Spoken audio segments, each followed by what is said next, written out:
नमस्कार दोस्तों, आते हैं जिस भाव से भक्तों के भगवान, उसी भाव से आपका स्वागत है श्रीमान। ठीक है, तो आज हम ये फिजिक्स की क्लास स्टार्ट करने वाले हैं। और जैसा कि अब की बार पैटर्न में थोड़ा चेंज था, फिजिक्स का जो पैटर्न था वो 11th-12th बेस पे ज़्यादा था, तो इसी वजह से हम अब की बार 11th-12th को भी अच्छे से पढ़ना है। ठीक है, साथ ही साथ में वो जो पुराना सिलेबस है वो तो पढ़ना ही है, क्योंकि अब क्या है कि कुछ लोग हैं जो मतलब कि उनको लगता है कि ये जो है फिजिक्स मैंने बचपन में नहीं पढ़ी थी, या फिर 12th मेरी कमजोर है तो मैं नहीं कर पाऊंगा। देखो, मैं बिल्कुल आपको इस तरह से पढ़ाऊंगा कि आपको आसानी से समझ में भी आ जाएगी। साथ ही साथ में क्या रहेगा कि आपका टाइम भी ज्यादा नहीं लगेगा। ठीक है, और थोड़ा थोड़ा भी पढ़ते रहिए, नोट्स बनाते रहिए अपने। ठीक है, जब कभी नोटिफिकेशन आएगा आपका और एग्जाम की डेट आ जाती है, कभी भी आगे 2022 में हो सकता आ जाए, तो उस टाइम पे क्या रहेगा, फिर आप अपना रिवाइज कर सकते हैं फटाफट, है ना, और अच्छे से स्कोर कर सकते हैं एग्जाम के अंदर। ठीक है, तो अभी देखो बाहर बारिश मस्त हो रही है एकदम, न्यूज में भी आ रहा होगा बाढ़ आ रही है मुंबई में, ऐसा लेकिन कुछ नहीं है, बारिश अच्छी है। मैं दिखा देता हूँ अभी आपको थोड़ा वीडियो।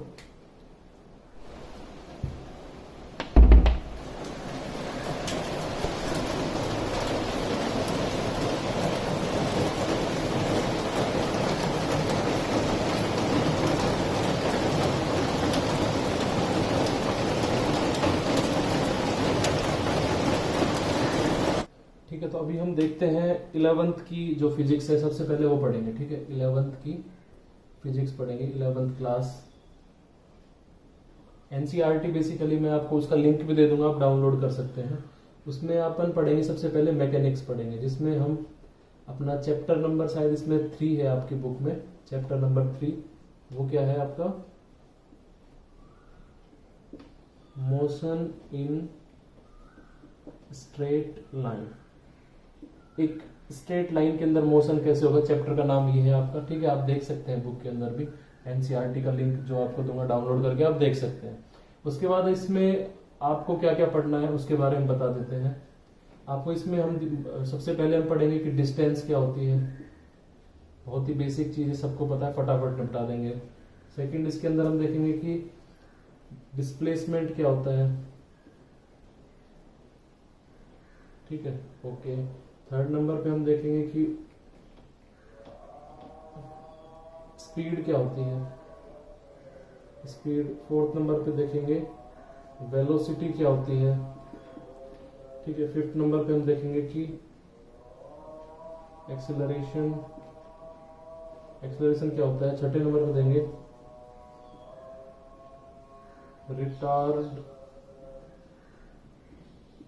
रिटार्डेशन क्या होता है। ठीक है, ये सब चीजों के बारे में देखेंगे। ठीक है, तो सबसे पहले आपको समझना चाहिए कि जो मोशन होता है, मोशन मीन्स क्या होता है। ठीक है, जैसे कि मान लो एक आदमी यहाँ पे खड़ा है, एक आदमी है वो यहाँ पे खड़ा है। ठीक है, तो मोशन किसको कहेंगे? इन दोनों के बीच में भी कुछ डिस्प्लेसमेंट हो रहा है आपस में, मतलब कि कोई मूवमेंट हो रहा है, ये इसके रिस्पेक्ट में इधर मूव कर रहा है, या फिर ये इधर मूव कर रहा है, ये इधर कर रहा है, मतलब आगे पीछे दाएं बाएं कहीं भी यदि ये मूव कर रहा है, किसी भी ऑब्जेक्ट का मूवमेंट यदि हो रहा है, तो उसको हम क्या बोलेंगे? उसका मोशन हो रहा है उसको, या फिर उसकी गति हो रही है। ठीक है, मोशन को हिंदी में क्या बोलते हैं? गति। ठीक है, समझ में आ गया? ज्यादा इसको ऐसे अपने को कोई वो तो लिखना नहीं है महाभारत का ग्रंथ की कैसे क्या होता है गति, समझ में आता है इतनी गति होती है, इसका मतलब होता है मोशन हो रहा है। डिस्टेंस मतलब दूरी। दूरी क्या होती है? जैसे कि यहां से मुझे दिल्ली जाना है, ठीक है, तो मेरी ट्रेन जो होगी कहां से जाएगी? मुंबई है, मुंबई से कहां जाएगी? मान लो इसको हटा देता हूं, मुंबई से मान लो दिल्ली जाएगी, ये है मुंबई, ये है दिल्ली। ठीक है, यहां से तो क्या करेगी ट्रेन? ट्रेन यहां से सबसे पहले कहां जाएगी? सूरत, सूरत जाएगी। ठीक है, सूरत जाने के बाद में ट्रेन कहां जाएगी हमारी? हमारी यहां जाएगी, ये नागदा आता है, नागदा। ठीक है, नागदा आएगा, फिर उसके बाद कहां जाएगी? कोटा। ठीक है, तो ट्रेन कैसे जाएगी? सूरत, इस तरह से, फिर नागदा, कोटा, फिर दिल्ली, इस तरह से जाएगी। तो ये जो है यहां से मान लो, ये डिस्टेंस मान लेता हूं मैं मोटा मोटा, ये थी 5, ये है 6, ये है 3, ये है 2। ठीक है, टोटल कितनी हो गई? 5 और ये तो सूरत का मैंने बना रखा है। ठीक है, 5 और 6 11, 12 13 14 15 16, मतलब कि टोटल डिस्टेंस होगी इनके बीच में कितनी? 16 किलोमीटर हो गई है। ठीक है, मोटा मोटा मैं देख रहा हूं, वैसे तो 1000 किलोमीटर के आसपास है समझाने के लिए, लेकिन ये तो इनके बीच क्या होगी? डिस्टेंस, दूरी। मतलब दूरी को किससे मतलब है कि उसने कौन सा पाथ ट्रेवल किया है, पाथ पे डिपेंडेंट है। एक पाथ हो गया ना, यहां से यहां गई, यहां से यहां गई, यहां से आ गई, यहां से आ गई, ठीक है। डिस्प्लेसमेंट क्या होता है? डिस्प्लेसमेंट में होता है कि जो आपका ऑब्जेक्ट है वो फाइनली जहां पे पहुंच रहा है उस पॉइंट की दूरी। जैसे कि आप देख सकते हैं नॉर्मली फ्लाइट से वैसे तो डिस्प्लेसमेंट नहीं होता है, क्योंकि फ्लाइट भी थोड़ा बहुत टेक ऑफ करती है, उसके बाद वो अप्रोच करके इस तरह से लैंड होती है, तो एक्स्ट्रा डिस्टेंस ट्रेवल करनी ही पड़ती है फ्लाइट में। लेकिन कोई सीधा रास्ता हो यहां से यहां तक का, सीधा, एकदम सीधा, ठीक है, दिल्ली से मुंबई के बीच की जो एग्जैक्टली सीधी डिस्टेंस है, मतलब मैं स्ट्रेट लाइन खींच दूं तो यहां से यहां तक की जो डिस्टेंस ये जो निकल के आएगी है, इसको क्या बोलते हैं? डिस्प्लेसमेंट बोलते हैं, ठीक है। मतलब कि इसके कोऑर्डिनेट्स और इसके कोऑर्डिनेट्स को हम यदि माइनस कर देंगे तो दैट विल बी डिस्प्लेसमेंट हो जाएगा आपका, ठीक है। चलो ये समझ में आ गया आपको। उसके बाद हम देख, इसको हिंदी में बोलते हैं विस्थापन, ठीक है। जो हिंदी मीडियम वाले हैं वो थोड़ा ध्यान रखें, ठीक है, विस्थापन बोलते हैं। तो यदि देखो किसी का कोई रिलेटिव है, भाई भाई है कोई भी, या बहन है जो पढ़ना चाह रही है 11th क्लास में है, क्योंकि 10th के एग्जाम कैंसिल हो चुके हैं और वो उनको सफल कर दिया गया है 11th क्लास में, तो वो लोग जो साइंस लेने वाले हैं वो लोग आप रेफर कर सकते हो, मेरा जो लिंक है चैनल का, वो लोग वहां से पढ़ सकते हैं, ठीक है।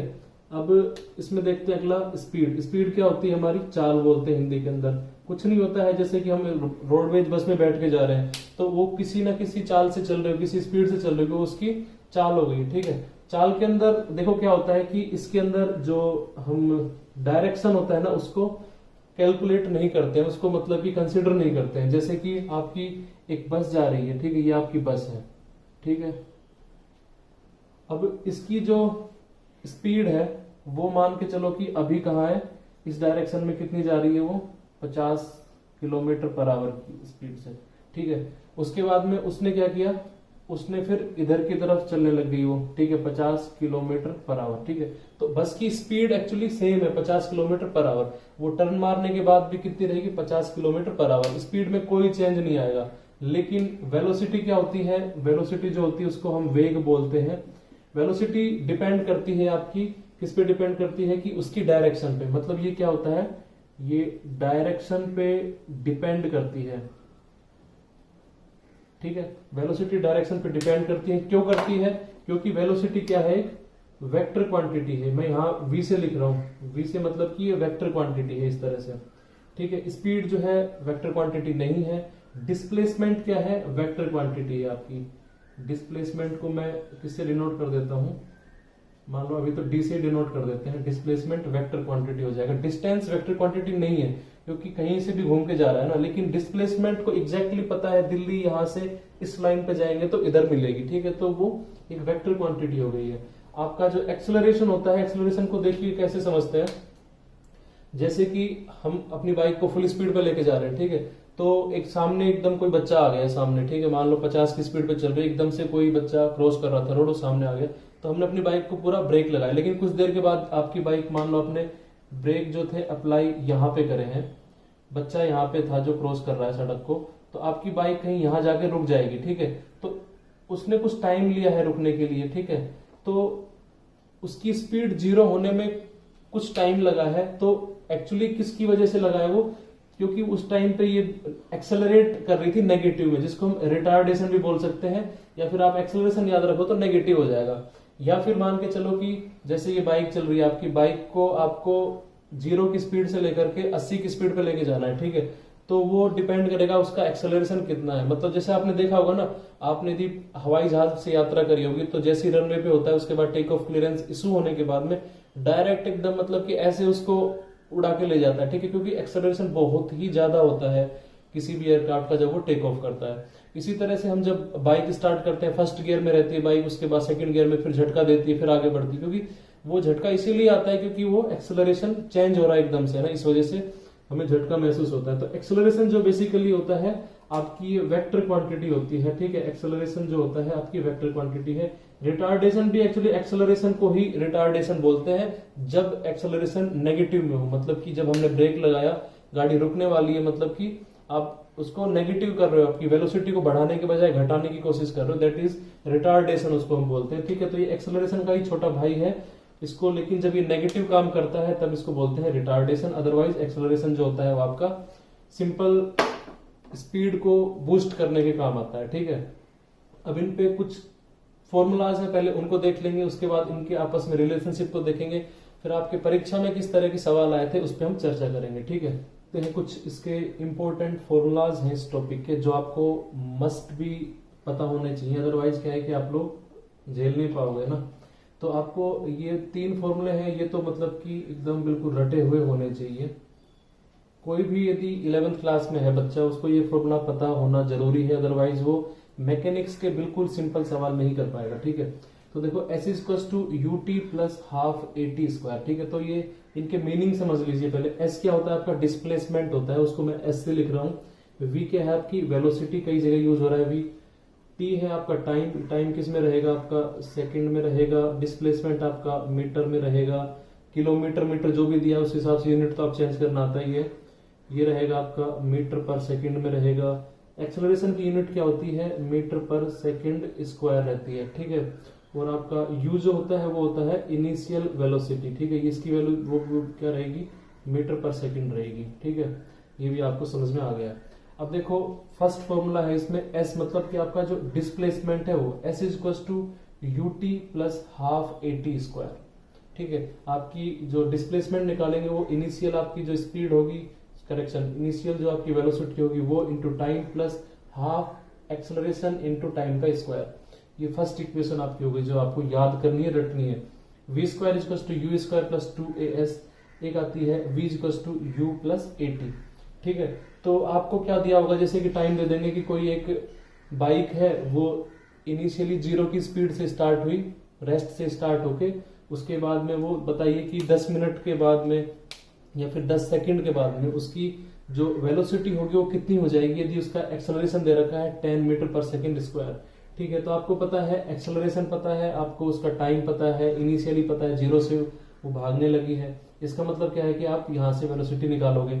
यदि आपको दिया हुआ है कि कोई 10 मीटर की डिस्टेंस है, उसको एक बाइक कितने टाइम के अंदर तय करेगी, यदि उसकी इनिशियल स्पीड जो थी 0 थी और उसका जो एक्सेलरेशन है वो 10 मीटर पर सेकंड स्क्वायर है, ठीक है। तो आपको एक्सेलरेशन पता है, आपको टाइम पूछा है कितनी देर में तय करेगी, आपको इनिशियल स्पीड पता है उसकी, आपको डिस्टेंस दे रखी है 10 मीटर, तो इस वाले फॉर्मूले से निकालेंगे। आपको दे रखा है इनिशियल स्पीड दे रखी है, आपको दे रखा है आपका वेलोसिटी दे रखी है, और आपको एक्सेलरेशन भी दिया हुआ है, और आपको पूछा है कि डिस्टेंस बताओ। तो इस फॉर्मूले से आप मतलब कि कौन सा वेरिएबल आपको पता है कौन सा नहीं पता है उसके आधार पे आपको निकालना है। लेकिन ये तीनों फॉर्मूला अपने आप में बहुत ज्यादा महत्वपूर्ण है आपके पिछले ATC के पेपर के अंदर।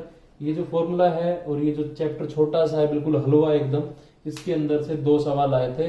कुछ लोग यदि जो 2-3 नंबर से रह जाएंगे कट ऑफ के अंदर, उनको बहुत ही ज्यादा मतलब कि निराशा होगी, काफी मतलब कि वो होगा कि यार मैंने कम से कम ये टॉपिक बेसिक नॉलेज थी मेरे को आती तो मैं कर देता, ठीक है। हालांकि वो जो टॉपिक थे वो नहीं कराए गए थे, मैंने मतलब कि नहीं पढ़ाया था उसको, लेकिन क्या था कि बिल्कुल बेसिक था वो। और यदि वो पेपर मैं मतलब कि यदि सही में बता रहा हूँ कि मैं पढ़ के BSc लेवल जाता और मेरे सामने वो सब सवाल आ जाते तो मैं डेफिनेटली कर देता, क्योंकि ये सब फॉर्मूले रात को कोई 12 बजे पूछ लेना तो भी मतलब एकदम रटे हुए हैं एकदम, है ना, ठीक है। तो ये सब फॉर्मूले आपको याद होने चाहिए। चलिए तो अभी हम देखते हैं कुछ कर्व देखते हैं, ठीक है, क्योंकि आपके जो पेपर में सवाल आया था वो कर्व पे ही आया था। तो सबसे पहले देख लेते हैं इनके बीच में रिलेशनशिप होती कर्व के थ्रू। तो ये आपका क्या हो गया है,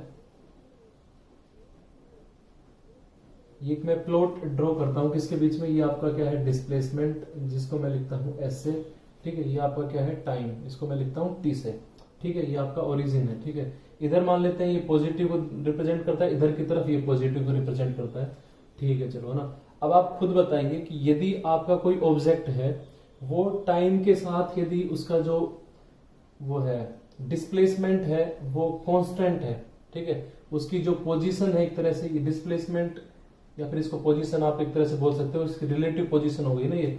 तो उसकी यदि पोजीशन है वो यदि कांस्टेंट है, मतलब कि वो इस तरह से आ रहा है टाइम के साथ में, ठीक है।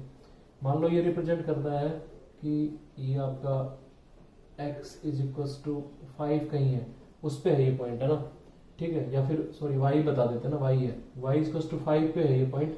तो टाइम देखो बढ़ता जा रहा है, x एक्सिस पे टाइम है, y एक्सिस पे आपका डिस्प्लेसमेंट है या आपकी पोजीशन रिप्रेजेंट कर रहा है, तो आपके टाइम के साथ, टाइम जैसे जैसे बढ़ रहा है, लेकिन पार्टिकल जो है आपका कहाँ पे रखा हुआ है, y पे है, वो y पे ही रहेगा, y बराबर 5 पे। ठीक है, इसका मतलब क्या है कि यहाँ पे क्या हो रहा है, नो मूवमेंट, नो मूवमेंट। समझ में आया? कैसे समझना है, फिर से देखिए कि आपका जो ऑब्जेक्ट है वो किसी पॉइंट पे रखा हुआ है, तो टाइम के साथ यदि उसका जो हम डिस्प्लेसमेंट का ग्राफ देखते हैं, कर्व देखते हैं, यदि वो कांस्टेंट है, इसका मतलब क्या है कि भाई टाइम के साथ में उसकी पोजीशन में कोई चेंज ही नहीं आ रहा है। इसका मतलब क्या है, आपका जो पार्टिकल है वो किस पे है, वो एक अपनी जो पोजीशन है उस पर फिक्स है, रेस्ट पे भी हो सकता है वो, या फिर कहीं भी जहां भी रखा है वहीं पे रखा रहेगा। ठीक है, ये आपका पहली चीज हो गई है। अब उसके बाद में क्या आता है, दूसरी चीज देखते हैं ना। यदि मान के चलो कि इधर बना देता हूं, ये आपका हो गया है टाइम, ये आपका हो गया है डिस्प्लेसमेंट। ठीक है, वाई एक्सिस पे, एक्सिस पे हो गया। ठीक है, मान के चलो ये टाइम के साथ में ये इस तरह से कुछ जा रहा है। ठीक है, इसका मतलब क्या है, पार्टिकल आपका कहीं ओरिजिन पे रखा होगा। ठीक है, उसके बाद में क्या हुआ, पार्टिकल धीरे धीरे टाइम जैसे बढ़ रहा है इस लाइन में, मतलब ये टाइम, ये 1 सेकंड होगा, फिर ये 2 सेकंड होगा, ये 3 सेकंड होगा। उसके साथ साथ में इसकी जो स्थिति है, इसकी जो पोजीशन है, उसके अंदर कुछ चेंजेस आ रहे हैं। ठीक है, इसका मतलब क्या है कि पार्टिकल नाउ मूविंग है। तो आपको यदि फिगर दिखा दे तो आप समझ जाओगे कि अब मूविंग है या नहीं है। एस टी के ग्राफ में कांस्टेंट है, इसका मतलब मूविंग नहीं है, इसका मतलब क्या है, मूविंग है। चलो ये समझ में आ गया। अब बात करते हैं कि मूव तो ऐसे कर रहा है ना, हो सकता है वो ऐसे भी मूव करे, भाई ये भी तो हो सकता है ना इस तरह से मूव करे, जरूरी थोड़ी वो सीधा ही जाए। ठीक है, तो उस केस में देखो यदि ग्राफ उनका स्ट्रेट ना होके इस तरह से आता है तो आपको क्या समझना होगा उस चीज से। तो देखो यदि ग्राफ हमारा स्ट्रेट है, ये जो है ना ब्लैक वाला, यदि स्ट्रेट इस तरह से आता है, इसका मतलब देखो क्या है कि टाइम के साथ उसकी जो पोजीशन है वो एक कांस्टेंट, मतलब जैसे कि देखा ना, एक जो है आपका 1 सेकंड के अंदर इधर गया, फिर 2 सेकंड के अंदर इधर गया, 3 में इधर, मतलब एक कंटिन्यूअस कोई कांस्टेंट स्लोप है, उसको ये फॉलो कर रहा है। इसका मतलब क्या है कि ये रिप्रेजेंट करता है आपका कांस्टेंट वेलोसिटी। ठीक है, मतलब इस तरह से जा रहा है, इसका मतलब क्या है कि कांस्टेंट वेलोसिटी के साथ आपका पार्टिकल जा रहा है, गति जो है उसकी वो कांस्टेंट है, उसके साथ जा रहा है आपका। ठीक है, चलो ये चीज समझ में आई है। तो इसका मतलब क्या होगा, यदि वो ऐसे जाएगा तो क्या होगा, इस तरह से जो घूम के जाएगा। इसका मतलब ये है कि यहाँ पे जो वेलोसिटी है ये क्या है, वेलोसिटी मतलब वेरिएबल है। ठीक है, इसका मतलब है कि इसकी वेलोसिटी वेरिएबल है। क्यों वेरिएबल है, क्योंकि वो कांस्टेंट एक स्लोप को, पैटर्न को रिप्रेजेंट नहीं कर रहा है, वो रिप्रेजेंट किसको कर रहा है, वो ऐसे ही घूम फिर के कहीं से जा रहा है। इसका मतलब वेलोसिटी वेरिएबल है। यदि इसकी वेलोसिटी वेरिएबल है, इसका मतलब क्या है, कुछ एक्सेलरेशन भी होगा। वेलोसिटी यदि कांस्टेंट है ना, आपकी वेलोसिटी कांस्टेंट है, इसका मतलब क्या होगा कि एक्सेलरेशन 0 होगा, क्योंकि एक्सेलरेशन होगा तो वेलोसिटी को बढ़ा देगा या घटा देगा वो, लेकिन एक्सेलरेशन आपका 0 है तभी वेलोसिटी क्या हो जाएगी, कांस्टेंट होगी। तो इस केस में क्या था, आपका एक्सेलरेशन भी 0 था, वेलोसिटी कांस्टेंट है। यहाँ पे एक्सेलरेशन जो होगा आपका नॉन जीरो होगा और वेलोसिटी भी वेरिएबल होगी। चलो ठीक है, आपको समझ में आ गई ये चीज है ना। अब देखते हैं कि जो डिस्प्लेसमेंट और टाइम का जो ग्राफ होता है, उससे देखो पता चला है स्लोप है ना, स्लोप किसको रिप्रेजेंट करता है, वेलोसिटी को, है ना। तो इसका मतलब क्या है कि ds बाय dt।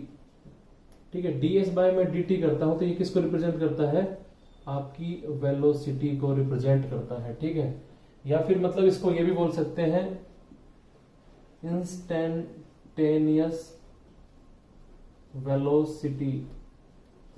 ठीक है, मतलब कि जो आपका वेलोसिटी निकल के आई है ds बाई dt करने से, वो आपकी इंस्टेंटेनियस वेलोसिटी को रिप्रेजेंट करता है किसी पर्टिकुलर टाइम पे। देखो इसके सवाल कैसे आते थे ना, जब मैं 11th क्लास में था तो बहुत डरता था इन सवालों से, कह रहे यार इनका डिफरेंशिएशन, मैं सोचता था यार ये पार्टिकल जा रहा है, डिफरेंशिएशन कहाँ जरूरत आ रही है, क्योंकि अपन ने 10th तक सारी चीजें, ये डिफरेंशिएशन नाम की कोई बवाल था ही नहीं, सीधा पढ़ते थे, हाँ इतने की स्पीड से जा रहा है। 12th तक अपने 10th तक एक ही फॉर्मूला यूज करते थे, कौन सा यूज करते थे, डिस्टेंस बराबर, सॉरी आपकी जो स्पीड होती थी, स्पीड बराबर होता है आपका वेलोसिटी से लिख देता हूं उसको, वेलोसिटी बराबर होता है डिस्टेंस अपॉन टाइम। ठीक है। फिर मैंने सोचा है जब 11th में होना, अरे ये क्या लगा दिया इन्होंने, डिफरेंशिएशन कर रहे हैं, बताओ यार पार्टिकल चल रहा है उसका डिफरेंशिएशन करोगे तो उससे स्पीड कैसे निकलेगी, नहीं तो फालतू की चीज है। इरिटेशन होती थी, दिमाग में कुछ घुसता नहीं था। लेकिन बहुत आसान चीज है, आपको दे देंगे कोई पार्टिकल है वो एक पाथ पे चल रहा है, उसका पाथ का जो पैटर्न है वो इस तरह से है कुछ 2t² प्लस t, ठीक है। इस तरह से पार्टिकल है जो वो इसको फॉलो, इस लाइन को, इस कर्व को फॉलो करते हुए चल रहा है, ठीक है।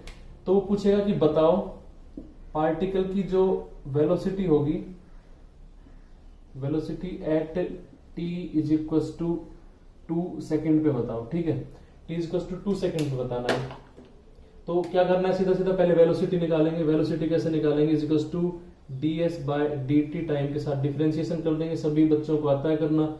क्या करेंगे, इसका 2 आ जाएगा तो ये जाएगा 4t, ठीक है। इसका क्या आ जाएगा 1, ठीक है।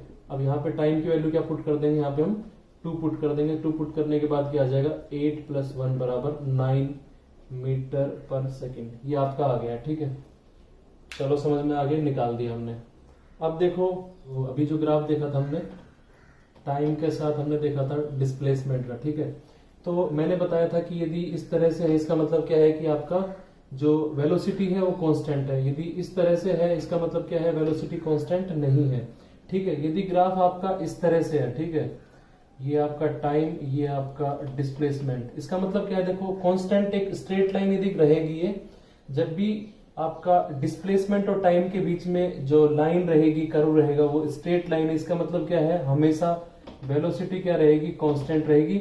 लेकिन इधर की तरफ क्या रहेगा, डिस्प्लेसमेंट जो उसका रहेगा नेगेटिव डायरेक्शन में रहेगा, ठीक है। मतलब पार्टिकल वाई एक्सिस की तरफ मूव कर रहा होगा, इधर पार्टिकल क्या है, पॉजिटिव की तरफ मूव कर रहा होगा।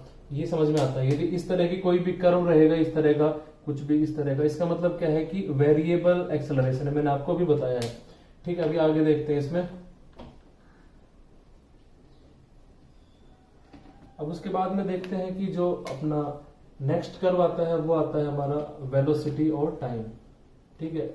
वेलोसिटी और टाइम कर्व जो होता है, इससे भी हमें सेम चीज देखने को मिलती है। यदि मैं एक स्ट्रेट लाइन बनाता हूं इस तरह से, ठीक है, मान लो इसकी वैल्यू थी v बराबर में 5 पे है, ठीक है। तो इसका मतलब क्या है कि टाइम के साथ में वेलोसिटी है वो 5 ही है। मान लो 1 सेकंड पे, 2 सेकंड पे, 3 सेकंड पे, हमेशा वेलोसिटी आपकी कांस्टेंट है, कितनी है, 5 के बराबर है। इसका मतलब क्या है कि ये कांस्टेंट वेलोसिटी को रिप्रेजेंट करता है। साथ ही साथ में इसको क्या बोल सकते हैं हम, यहाँ पर एक्सेलरेशन आपका क्या रहेगा, 0। जब वेलोसिटी कांस्टेंट रहेगी, मतलब कोई भी चीज है कांस्टेंट वेलोसिटी से मूव करेगी, इसका मतलब क्या है, उसको एक्सेलरेशन कुछ मिल ही नहीं रहा होगा। जैसे बाइक है, जब हम उस पर एक्सेलरेटर नहीं देते हैं ना, एक कांस्टेंट 40 की स्पीड पे चल रही है तो 40 पे चलेगी। जैसे ही एक्सेलरेट करेंगे तो वेलोसिटी क्या होगी, चेंज हो जाती है, कांस्टेंट नहीं रहती है, ठीक है। आपने समझ लिया। दूसरा कर्व इसी तरह से आप समझ लीजिए फिर से, एक v है, एक t है, यहाँ पे वो कर्व इस तरह से आ रहा है। इसका मतलब क्या है कि वेलोसिटी जो है आपकी बढ़ रही है अब ना, क्योंकि पहले मान लो 0 थी वेलोसिटी, अब वो धीरे धीरे 1 2 इस तरह से बढ़ती हुई 3, टाइम के साथ 1 2 3 इस तरह से बढ़ती हुई आगे जा रही है। इसका मतलब क्या है कि नाउ वेलोसिटी आपकी क्या है, नॉट कांस्टेंट है ना। इसका मतलब क्या हो गया, आपका जो आपका एक्सेलरेशन क्या रहेगा, कांस्टेंट हो जाएगा, ठीक है। एक्सेलरेशन कांस्टेंट क्यों होगा, क्योंकि एक और रिलेशनशिप है वो याद रखना कि एक्सेलरेशन हमेशा होता है, क्या होता है आपका, dv/dt। मतलब वेलोसिटी टाइम के ग्राफ को यदि आप डिफरेंशिएट करते हो तो आपका क्या आ जाएगा, एक्सेलरेशन आ जाएगा। या फिर आप क्या कर सकते हो, आपका जो v को क्या वेलोसिटी थी ना, ये क्या थी, dx को हम ds को रिप्रेजेंट कर रहे थे ना, ds की फॉर्म में। तो एक्सेलरेशन को हम और दूसरी भाषा में लिख सकते हैं d2s/dt2, मतलब कि जो आपका डिस्प्लेसमेंट वाला जो इक्वेशन होती है कोई टाइम के साथ में, उसको हम 2 बार डिफरेंशिएट कर देंगे तो क्या आ जाएगा, हमारा एक्सेलरेशन आ जाएगा, ठीक है। जैसे हमने अभी एक वो देखी थी, क्या देखी थी हमने, एक s इक्वल टू देखा था 2t² प्लस t, ठीक है। यहाँ पे क्या है, आपका डिस्प्लेसमेंट दिया हुआ है, तो वेलोसिटी कितनी आ जाएगी, ds/dt is equal to 4t + 1 आ जाएगी, ठीक है। और यहाँ पे जो आपकी एक्सेलरेशन जो है आपका यहाँ पे ना, वो कितना आ जाएगा, इसको फिर से डिफ्रेंशिएट कर देंगे, d2s बाय dt2 बराबर कितना हो जाएगा, s इक्वल्स टू आप करोगे तो यहाँ पे 4 + 0 मतलब कि 4। एक्सेलरेशन क्या आ गया, कांस्टेंट। ठीक है, तो इसका मतलब क्या है कि ये एक्सेलरेशन कांस्टेंट और आपको निकालना भी आ गया, कैसे निकालते हैं। सेम यही ग्राफ होता है यहाँ पे इस तरह से ना, मान के चलो ऐसा कुछ होता है। इसका मतलब क्या है, एक्सेलरेशन कांस्टेंट है लेकिन आपका जो यहाँ पे क्या है, आपकी वेलोसिटी भी वेरिएबल रहेगी और एक्सेलरेशन भी क्या रहेगा, वेरिएबल रहेगा, और वेलोसिटी भी क्या रहेगी, वेरिएबल रहेगी। ठीक है, तो वेलोसिटी दोनों केस में वेरिएबल है, लेकिन एक्सेलरेशन स्ट्रेट लाइन जब मिलती है वो कांस्टेंट रहता है और इस तरह से कर्व में वो नहीं रहता है। एक और कर्व आता है, वो होता है आपका एक्सेलरेशन और टाइम का कर्व। ये टाइम है, ये आपका क्या है, एक्सेलरेशन है। ठीक है, इसका कोई ज्यादा विशेष यूज नहीं है, लेकिन समझ लीजिए यदि इस तरह से दे रखा है इसका मतलब क्या है कि टाइम के साथ में एक्सेलरेशन कांस्टेंट है। यदि इस तरह से दे रखा है इसका मतलब टाइम के साथ एक्सेलरेशन बढ़ रहा है, और इस तरह से दे रखा है टाइम के साथ एक्सेलरेशन घट रहा है। और आपका ठीक है, अभी हम ये सवाल देखते हैं। इसमें देखो आपको वीटी कर्व दिया हुआ है, उसमें आपकी वैल्यूज दी हुई है, एक ग्राफ दिया हुआ है। ठीक है, तो मैंने आपको बताया था कि यदि आपका एक्सटी कर्व है, एक्सटी या फिर आपका जो डिफरेंस मतलब डिस्प्लेसमेंट वाला कर्व है, इसमें यदि स्ट्रेट लाइन नीचे की तरफ आ रही है इसका मतलब, या फिर ऊपर की तरफ जा रही है, मतलब एक स्ट्रेट लाइन है, इसका मतलब क्या है कि आपका वेलोसिटी क्या है, यहाँ पे कांस्टेंट है आपकी। ठीक है, और यहीं पे मैंने आपको बताया था कि आपका यदि आपका है वेलोसिटी और टाइम का ग्राफ है, और लाइन कोई इस तरह से स्ट्रेट लाइन है, यहाँ पे नीचे इधर से कोई भी है स्ट्रेट लाइन है, इसका मतलब क्या है कि आपका एक्सेलरेशन कांस्टेंट है। ठीक है, ये चीज समझ में आ गई है। इसका मतलब इस फिगर से पता चल रहा है एक्सेलरेशन कांस्टेंट है। साथ ही साथ में लाइन यदि नीचे की तरफ जाती है तो एक्सेलरेशन नेगेटिव रहता है, ऊपर जाती है तो पॉजिटिव रहता है। सेम चीज मैंने एसटी कर्व में बताई थी वेलोसिटी के लिए भी, आपको पता होगा। अब यहां से देखो ना, इससे आपको निकालना है एक्सेलरेशन, है ना। अब इस चीज में मेरे को पता है इनिशियली जो टाइम 0 होता है उस पर वेलोसिटी कितनी दे रखी है, यहाँ पे u बोल देता हूं उसको, इनिशियल वेलोसिटी 80 दे रखी है। यहाँ पे टाइम 0 पे 80 है, फाइनल कितनी हो जाएगी, t बराबर 8 सेकेंड पे हमारी v कितनी हो रही है, final velocity is equals to 0 हो रही है ना। यहाँ पे 8 सेकेंड जब होगा तो 0 हो जाएगी। ठीक है, अपने को फॉर्मूला पता है u v और s, जो हमारा a है उससे रिलेटेड क्या फॉर्मूला है हमारा, v इज इक्वल्स टू होता है u प्लस 80। ठीक है, v मुझे पता है फाइनल मेरा कितना है, इज इक्वल्स टू 0 है। u मेरा पता है कितना था, शुरू में 80 था, प्लस एक्सेलरेशन मुझे निकालना है, टाइम मुझे पता है टोटल 8 सेकेंड्स लगे हैं। ठीक है, इसका मतलब क्या हो जाएगा, यहां से एक्सेलरेशन निकालेंगे is equals to -80 divided by 8। ठीक है, कितना आ जाएगा, -10 मीटर पर सेकेंड स्क्वायर। ठीक है, ये आपका माइनस में आएगा, क्योंकि मैंने बताया था ये कर्व है, इस वजह से माइनस में आएगा, वो नेगेटिव है। तो आपका ये जो क्वेश्चन है देखो, ये एटीसी 2021 का जो एग्जाम था आपका, उसमें ये सवाल आया था परीक्षा के अंदर। ठीक है, देखो कितना आसान सवाल है। ठीक है, तो घबराना नहीं है, मस्त रहना है भाई साहब, थोड़ा थोड़ा सीखते रहिए, एंजॉय करिए, कोरोना से बच के रहिए। ठीक है, और भी सवाल कराऊंगा एटीसी में जो आए थे वो भी, साथ साथ में आगे के भी सवाल कराऊंगा। ठीक है, अभी के लिए नमस्कार, अपना ध्यान रखिए, नमस्कार।